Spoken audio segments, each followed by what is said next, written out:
I'll tell you a little bit about myself. I'm Lucas Smith. I'm 23 years old and I'm from Moncton, Ontario. It's not the meth capital anymore.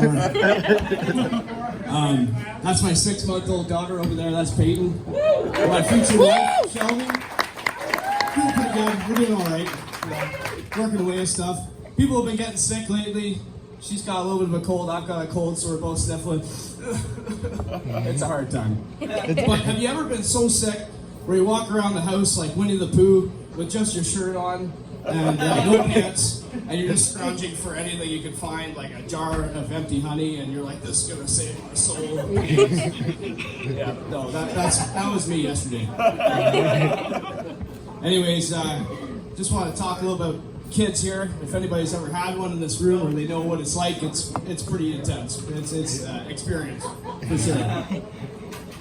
With her, you know, it could go from rainbows and sunshine to storm clouds and shitty diapers. It just happens, and you're just not ready for it. So it's crazy, I tell you. You know, I've seen people lift her up and they go, "Oh my God, you're such a beautiful little kid," and then all of a sudden a big stream of puke comes down. I'm so sorry, I didn't mean that. Embarrassed everywhere you go because, you know, again, childcare is so expensive. I only make so much money in a year. Growing up, when I was a kid, I had 3 brothers, so that was pretty tough. We fought a lot, mainly over the computer and who we were talking to. Like one night, I was talking to a girl, and my brother Jesse comes up and he's trying to type some profanities, right? And I just shove him away, and he falls away. He goes, "What the hell, man?" I'm like, "I'm just trying to talk to this girl and find, a way to connect." And he's like, "I'll find you a way to connect." So he tries to get on there again. I throw him back again.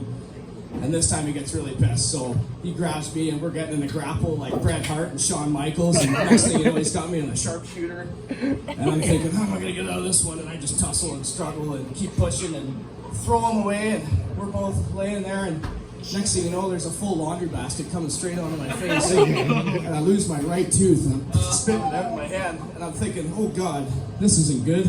I should probably do something about this. And I looked at him and I said, "How is she gonna date me now?" But that's the life of a roughneck, I guess. Another time, I said to Jesse, "Hey, go grab that steel bat over there." And so he goes ahead and grabs it, and I have this big orange basketball in my hand. And I say, "Yeah, stand way over there because this is gonna be intense." So I give it my hardest hurl to Jesse there, and oh God, was it ever intense. He just was steady as a 12-year-old can be, and by the time it reached, it counterbalanced, it came right back at his head, bam! Boom! Instant goose egg, size of a peach, right on his head. And I felt so bad, but you know, that's what kids do. I'd like to segue right into something else because that just didn't really have any transition. This is my first time. Move right on into pets. Anybody got pets in here?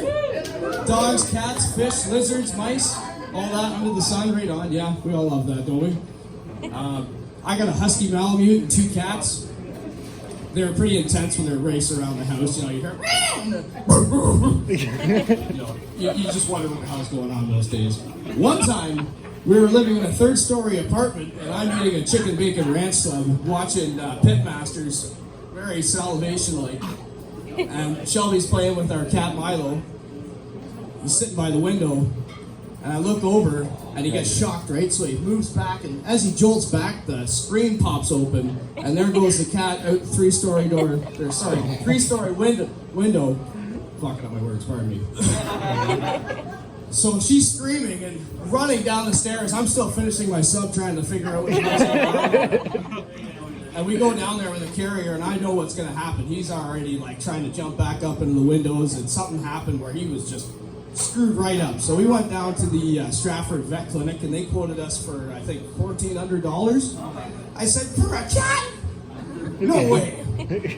So we shopped around a little bit more, went to the vet clinic here in St. Mary's, and they were pretty generous about it. We only had to fork out maybe $332. And he had dental surgery, so that really proves that cats do not land on their feet. And it was a broken tooth here and there, and just fractures, all that bad stuff. I felt really bad, but he did get a bit of a mental disorder after, where he walks around the house and he goes, "Hello? Hello?" I was sitting there going, anyway, another funny story about pets. This one's kind of different. I was living in London with my dad on the East End, and I used to bicycle everywhere. That was my favorite thing ever. You know, I just get the earpiece on and listen to my favorite music. And this one day I was listening to Daniel Powder's Had a Bad Day. And I should have known this was coming, so I was biking down the sidewalk because, you know what, I feel better on the sidewalk than I do on the fucking roads these days. Don't want to get plowed by traffic. That's just a bad sight. I've seen it. Tesla vehicles, anyway. So there I am, biking along, and green light shows up. Oh yeah, here we go. You had a bad day, and fucking here comes a green Dodge Caravan just flying up. I had no idea this guy was coming. It just came, shot right into my eye, and boom! I'm launched off to the highway, laying there going, "Oh no, what just happened?" And I'm thinking, "Oh God, this can't be good." Guy comes running out. "Can I help you? I'm so sorry. I didn't want that to happen." And I thought, "Oh man, just please take me to the dollar store." He loads up the bike in the van, and we go down to the dollar store. And it was pretty quiet on the way over there. And he says to me, "What can I do to clear this up?" I said, "Could you buy me some cat food, man? I'm really low on that right now." And he comes out with these 2 great big full bags of wet canned cat food. And I'm thinking, "You're the man. You got like chicken and rice in here, and you got turkey, cheese, and gravy." And like, do you ever think about how well we feed these fucking assholes? Like really, we feed them, we clean up their shit, their piss, their urine, all that, the rest of it. And all they can do for you is half-ass give you affection that says, "Feed me, bitch." Just gonna show you I love you by rubbing my back all over your leg. But anyway, that's just how that story went. Long story short, he took me back. And as we're going back, he says, "Please don't report me, man. Like, I just don't want any heat on me right now." I said, "Okay, it's all good, no sweat. But why? What's going on here?" He's like, "I'm from Montreal." That's the joke right there.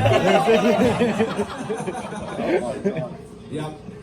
Well, I'm not even going to talk about the election right now because that's just a joke as it is. I mean, where do you go from there right now? It's just a big mudslinging competition.